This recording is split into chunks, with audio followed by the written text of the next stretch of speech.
గాలికే గ్రేసమైనట్లుగాను కనబడెను గనుక బ్రతుకుట నాకు అసహ్యమైన అన్నాడు.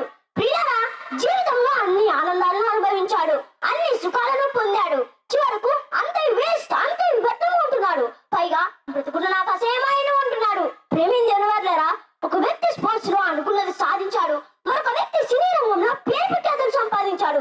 చక్రవర్తి అయిన సల్మాన్ ప్రపంచ సుఖాలను అనుభవించాడు. వీళ్ళు అనుకున్నది పొందారు, అనుకున్నది సాధించారు, అనుకున్న స్థాయిలో ఉన్నారు. అయినా వీళ్ళు సంతోషంగా లేరు. అయితే ప్రియులారా, మరి నిజమైన ఆనందం ఎక్కడ దొరుకుతుంది? నిజమైన సంతోషం ఎలా లభిస్తుంది?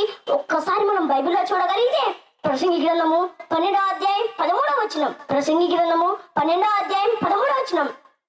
ఇదంతా విన్న తర్వాత తేలిన ఫలితార్థం ఇదే: దేవుని యందు భయభక్తులు కలిగి ఉండి ఆయన కట్టుడలను అనుసరించి నడుచుచున్నవలెను.